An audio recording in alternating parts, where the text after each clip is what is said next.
Okay, in the previous link we had seen that it is some poor fellow's skull. This is what the old man said over here, isn't it? It is, he was speaking in favor of the English, isn't it? He said where poor fellows, this skull might be belonging to some poor fellows who might have been killed in the war, and he is appreciating the war, who fell in the great victory. He is terming the war as great victory. And in this war even Bavarians supported. Bavarians are originally from Germany, neighbors of Austria, isn't it?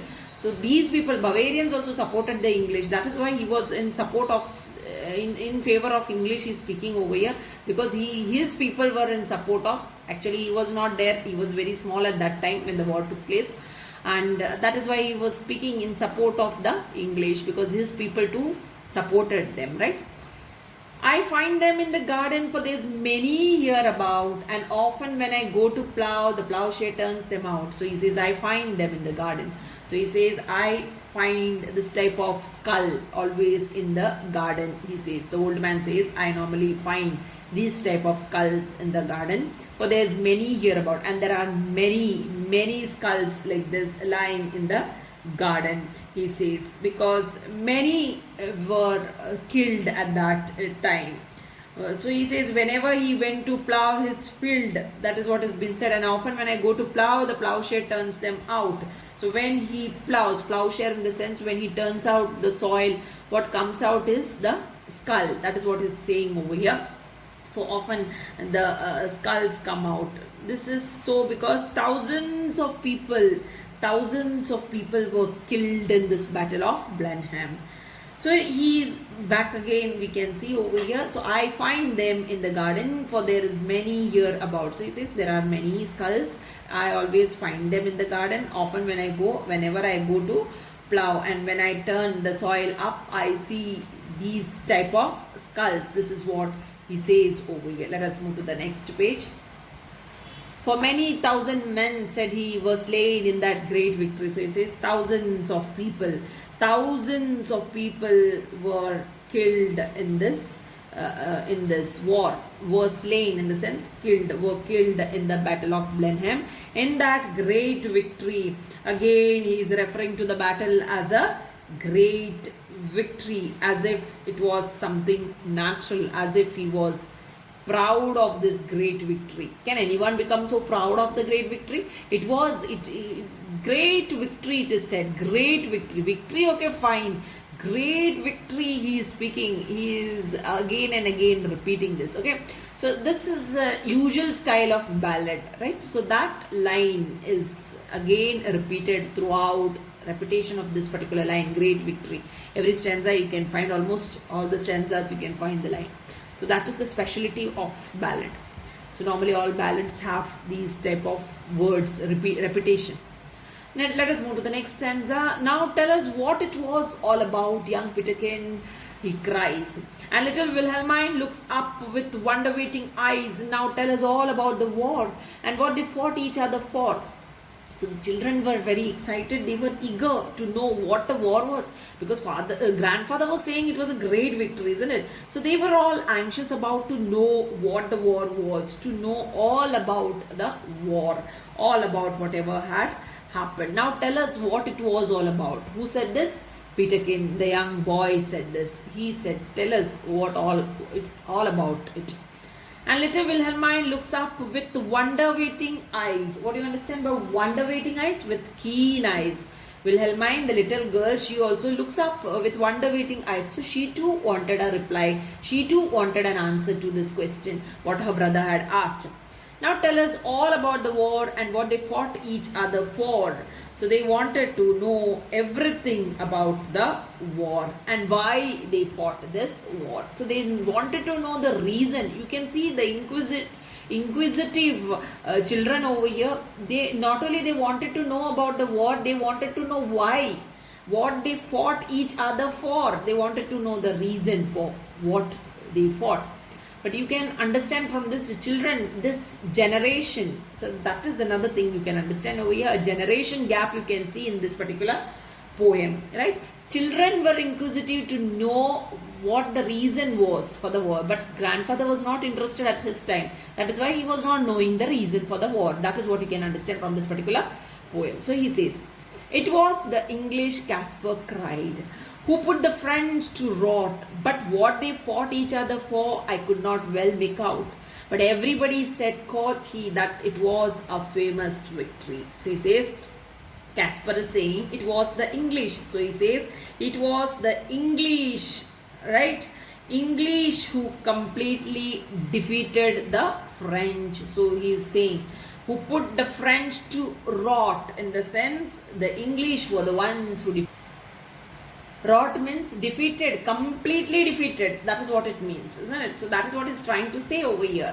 It was the English. So the Englishmen were the ones who put the French to rot, who completely defeated the French. But what they fought each other for, but he was not knowing the reason for what they fought. That is what he's saying. But what they fought each other for, old man was not knowing the reason for what they fought, what the reason behind the war.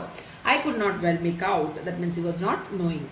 But everybody said, quoth he, that it was a famous sword. But he says, it is clear, he says, that everybody said, everybody.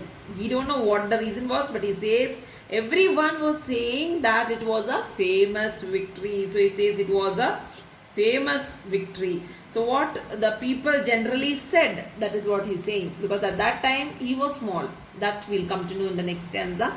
He was small, he was not knowing the reason, but everyone said it was a famous victory. So he says it was a famous victory. So the outcome of it, he is not reasoning, he is not thinking, and he is speaking over here, which is questioned later on in this poem by the children. That also you can see in this poem. My father lived at Blenheim then, yon little stream hard by. They burned his dwelling to the ground, and he was forced to fly. So with his wife and child he fled, nor had he where to rest his head. So here, my father lived at Blenheim then. So he was pointing out to a stream, yon little stream hard by. So he's pointing out to the stream and he's saying that my father lived there. He is showing the stream and telling the children there. My father lived at Blenheim, there in Blenheim. They are living in Blenheim, and from there he is showing the stream and telling the children there. My father lived in this small village near the stream. Nearby the stream, my father lived. Pointing to the stream, he said, there his house was. My father's house was. So he says, they burned his dwelling to the ground. They burned my father's house to the ground.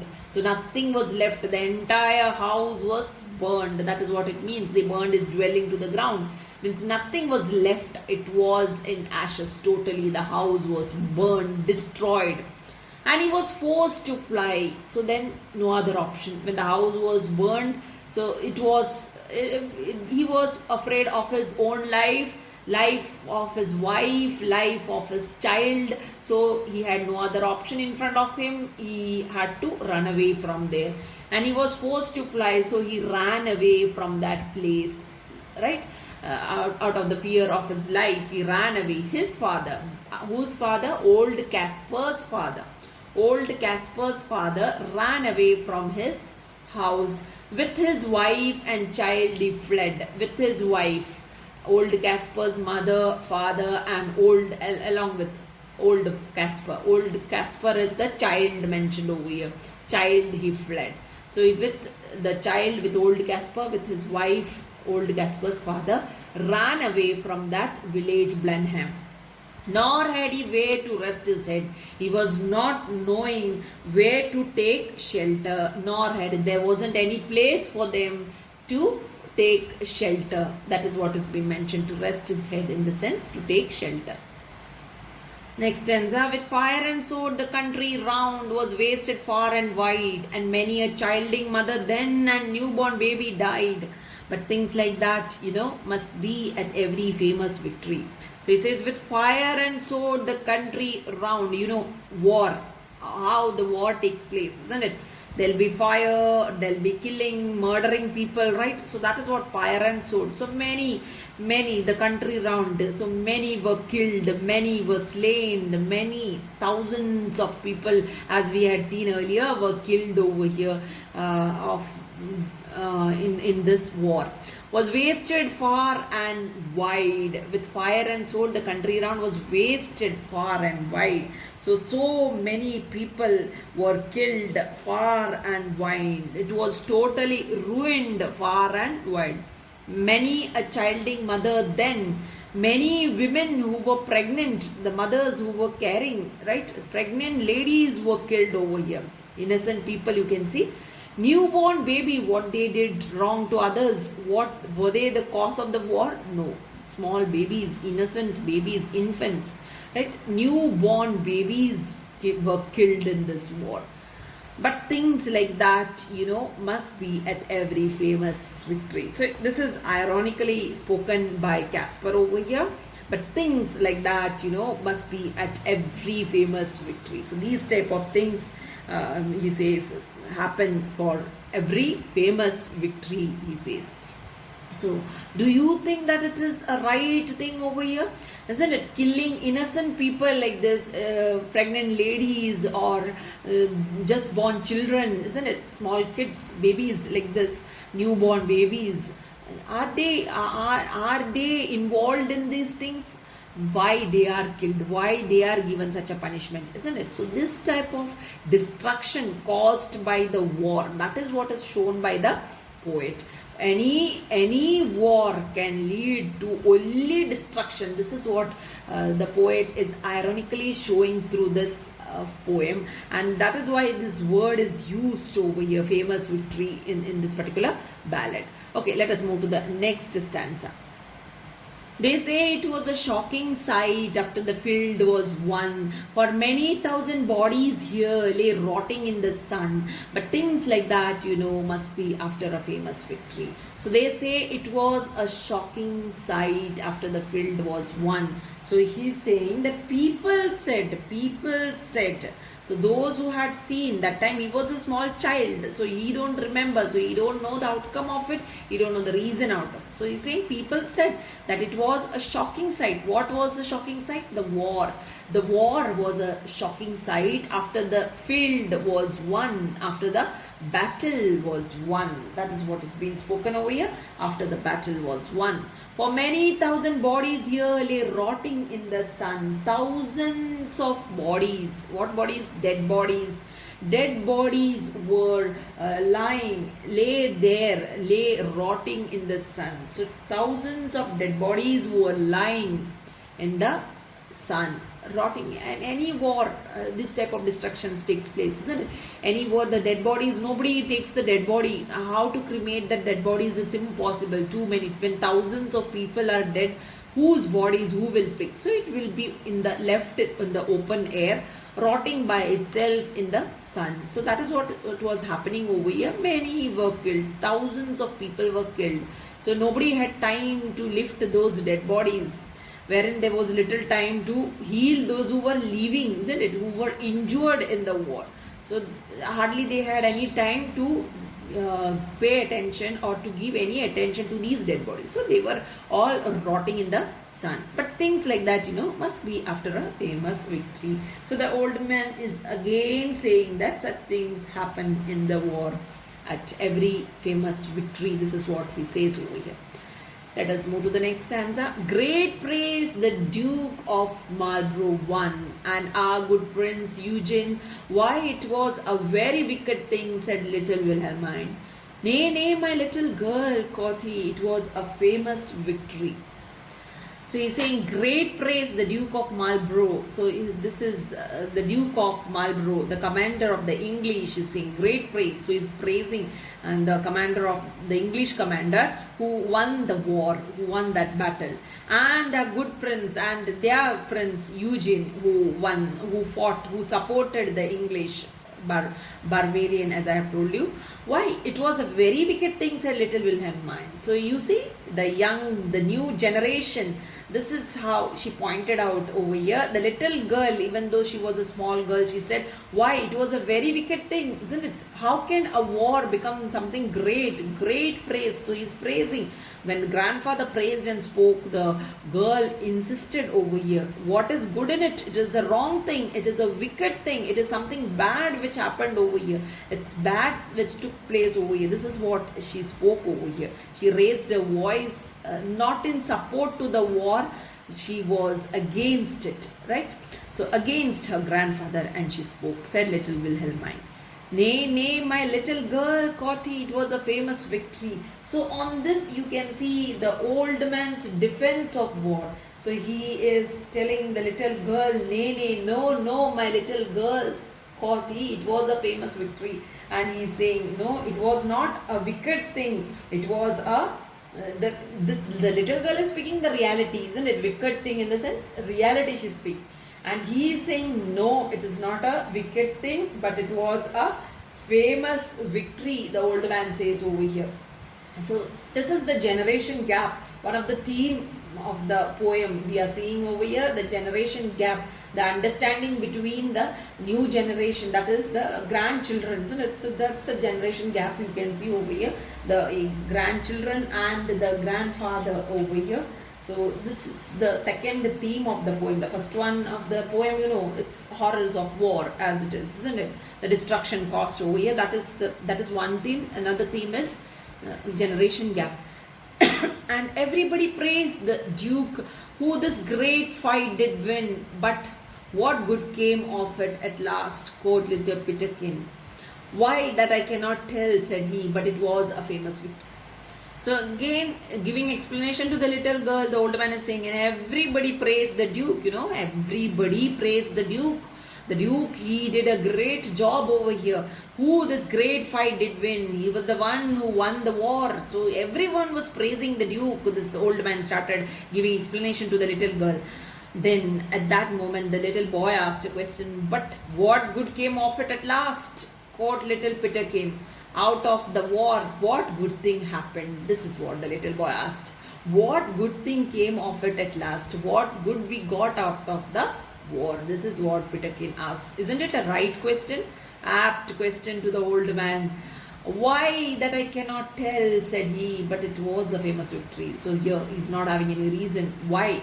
When so many people are killed, thousands of people are killed, young ladies are killed, child-bearing mothers are killed, young babies, newborn babies are killed, old people are killed. In such a war, what such a war can give, isn't it? What one can gain from such a war? So this was a question raised by both the children. Even though the old man was going on praising the war, the children asked, what great thing, what good it came, what good we got from the war. So on this the old man said, why that I cannot tell, said he, but it was a famous. I can't tell you why. I have no reason for it, why, but still he says it was a famous victory. So you can understand at this point, the old man was puzzled. And then that is why he's saying he could not tell what it was. So that's a puzzled answer given by the old man towards the end, like a parrot, whatever he heard right from his childhood, without reasoning, without thinking whether it is right or wrong, he went on praising the war. And that's how, like a parrot, he ends over here by saying the famous victory. And here the poet is trying to show us that always, once again I am repeating, war is not a solution for any conflicts, isn't it? War is not a solution for any conflicts. War in the sense, you can only face destruction, nothing else. The outcome of war is always destruction. You can't gain anything from war. So many will be killed uselessly. So this is the lesson what we are getting from this particular poem. This is about the poem. You can move on to the question answers. This is about the famous victory spoken over here, isn't it? Famous victory for England. That is what he is trying to speak throughout over here, the old man. That is what we had seen in this particular poem. So with this I conclude the poem. Thank you very much.